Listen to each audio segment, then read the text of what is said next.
బాలకార్మిక వ్యవస్థ అమానవీయమైనది. బడికి వెళ్తూ బంగారు బాల్యాన్ని అనుభవించాల్సిన బాలలు కొందరు పనికి వెళ్తూ చిన్న వయసులోనే నరకాన్ని అనుభవిస్తున్నారు.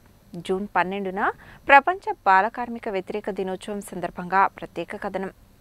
అంతర్జాతీయ కార్మిక సంస్థ 2002లో ప్రపంచ బాలకార్మిక వ్యతిరేక దినోత్సవంను ప్రారంభించింది. ప్రతి ఏటా జూన్ 12న ప్రపంచ బాలకార్మిక వ్యవస్థ వ్యతిరేక దినోత్సవాన్ని జరుపుకుంటున్నారు. బాలకార్మిక వ్యవస్థ నిర్మూలన కోసం ఐక్యరాజ్యసమితి ప్రత్యేక విభాగమైన అంతర్జాతీయ కార్మిక సంస్థ 2002లో ప్రపంచ బాలకార్మిక వ్యతిరేక దినోత్సవంను ప్రారంభించింది. బాలకార్మిక వ్యవస్థకు వ్యతిరేకంగా ప్రజలలో అవగాహన తీసుకురావడానికి, వారిని పనిలో కాకుండా బడిలో చేర్పించేందుకు, చిన్నారులు బాల్యాన్ని ఆస్వాదించేందుకు, మంచి పౌష్టికాహారం అందించి వారిని అభివృద్ధి పదంలో నడిపించేందుకు ఐక్యరాజ్యసమితి, అంతర్జాతీయ కార్మిక సంస్థ సంయుక్త ఆధ్వర్యంలో ఈ దినోత్సవాన్ని నిర్వహిస్తున్నారు. ప్రపంచవ్యాప్తంగా ఉన్న బాలకార్మికులను గుర్తించి అన్ని వయసుల కార్మికులకు నాణ్యతతో కూడిన ఉచిత విద్యను అందజేయడం, వారికి అన్ని వసతులను కల్పించి సంపూర్ణ బాలకార్మిక వ్యవస్థను నిర్మూలించడం ఐక్యరాజ్యసమితి ప్రత్యేక విభాగమైన అంతర్జాతీయ కార్మిక సంస్థ ముఖ్య ఆశయం. ముఖ్యంగా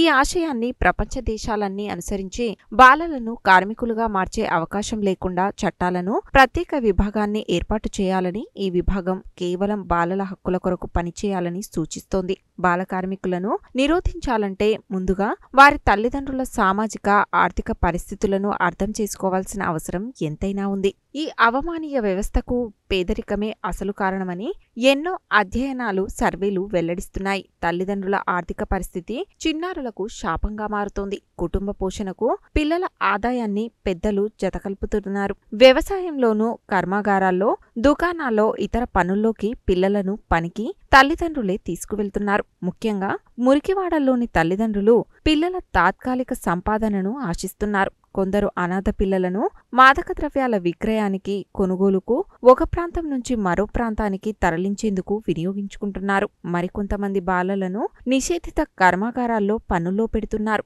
ఆయుధాల తరలింపునకు కూడా చిన్నారులను ఉపయోగించుకుంటున్నారు. ఈ వ్యవస్థ నిర్మూలన జరగాలంటే ముందు తల్లిదండ్రుల్లో మార్పు వచ్చేలా, వారి ఆర్థిక పరిస్థితి మెరుగుపడేలా ప్రభుత్వాలు చర్యలు తీసుకోవాలి. పసిపిల్లలను బడికి కాకుండా పనికి పంపిస్తే కఠిన చర్యలు తీసుకునేందుకు చట్టాలు తేవాలి. తల్లిదండ్రులు పిల్లలపై తాత్కాలిక ఆర్థిక ప్రయోజనం ఆశించకూడదు. చదువుకోవాలని పిల్లలను వాళ్ళ తల్లిదండ్రులు ప్రోత్సహించిన నాడే బాలకార్మిక వ్యవస్థ నిర్మూలనమవుతుంది. ప్రపంచం మొత్తం మీద బాలకార్మిక వ్యవస్థ నిర్మూలనకు ఎన్నో చట్టాలు ఉన్నాయి. భారతదేశంలో కూడా అలాంటి చట్టాలు ఉన్నప్పటికీ బాలకార్మికుల సంఖ్య తక్కువేం లేదు. భారత రాజ్యాంగంలోని 24వ ఆర్టికల్తో పాటు the factories act of 1948, the child labour act 1986, the Juvenile Justice of Children Act of 2000, the Right of Children to Free and Compulsory Education Act of 2009 వంటి చట్టాలెన్నో ఉన్నాయి. ప్రభుత్వంతో పాటు కొన్ని స్వచ్ఛంద సంస్థలు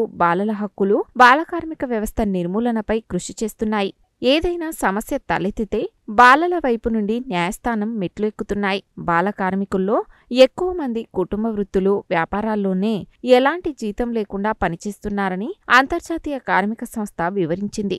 దీన్ని అడ్డుకునేందుకు ఐరాస తీసుకువచ్చిన నిబంధనలను 180కి పైగా దేశాలు ఆమోదించాయి. 2025 నాటికి బాలకార్మిక వ్యవస్థను పూర్తిగా నిర్మూలించాలని సుస్థిరాభివృద్ధి లక్ష్యాల్లోనూ నిర్దేశించారు. ఆ దిశగా ప్రపంచ దేశాలు కృషి చేస్తున్నాయని బాలల హక్కులను పర్యవేక్షిస్తున్న సంస్థలు చెబుతున్నాయి. కరోనా వైరస్ మహమ్మారి కారణంగా ప్రతి ఒక్కరి ఆర్థిక వ్యవస్థలు కుదేలవడంతో బాలకార్మిక వ్యవస్థపై ఉన్న నిషేధాన్ని ఎత్తివేయాలనే వాదన ఈ మధ్య వినిపిస్తోంది. ఫలితంగా ప్రపంచ దేశాలు చట్టాలను నీరుగార్చే ముప్పు ఉందని కొందరు వెల్లడిస్తున్నారు. బాల్యపు అడుగులు సరైన దిశలో పడకపోతే ఓ తరాన్ని మనం కోల్పోతామని ఓ నిపుణుడు వ్యాఖ్యానించాడు.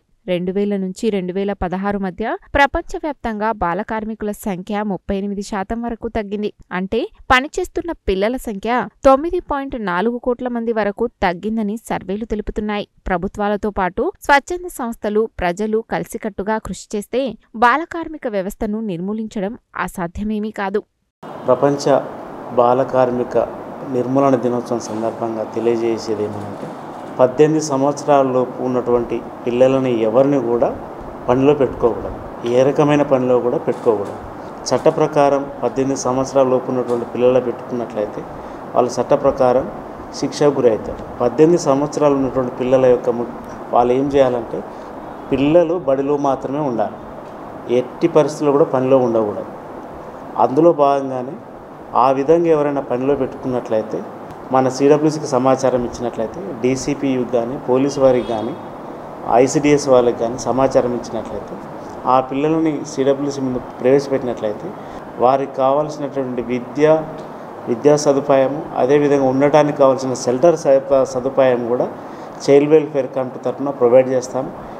ఈ విధంగా మన ప్రతి సంవత్సరం మన దగ్గర జరిగేటువంటి ఆపరేషన్ స్మైల్ ముస్కాన్లో భాగంగా చైల్డ్ వెల్ఫేర్ కమిటీ ముందుకు వచ్చినటువంటి పిల్లలు ఎవరైతే ఉన్నారో వాళ్ళందరికీ కూడా వాళ్ళ తల్లిదండ్రులకు అప్పచెప్పి, ఉదాహరణకు ఛత్తీస్గఢ్, జార్ఖండ్, మహారాష్ట్ర, ఒడిశా స్టేట్ నుంచి వచ్చిన పిల్లలు ఎవరైతే ఉన్నారో అక్కడ సొంత రాష్ట్రానికి సంబంధించి సొంత జిల్లాలో ఉన్నటువంటి సిడబ్ల్యూసి వారికి ట్రాన్స్ఫర్ చేసి బదిలీ చేసి అక్కడ ఉన్నటువంటి సిడబ్ల్యూసి ఆ పిల్లల బాగోగులు చూసుకునే విధంగా మేము వారికి అక్కడ ఉన్నటువంటి సిడబ్ల్యూసి వారికి సమాచారం ఇచ్చినాం.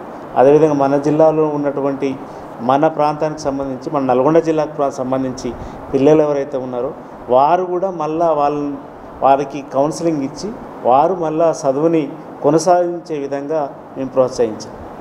ఒకవేళ పిల్లలు కనుక ఏదైనా పనిలో ఉన్నట్లయితే 1098 నెంబర్కి 1098కి కాల్ చేసినట్లయితే ఇమీడియట్గా ఆ పని ప్రదేశం నుంచి పిల్లల్ని రెస్క్యూ చేసి మన సిడబ్ల్యూసి ముందుకు తీసుకొస్తారు.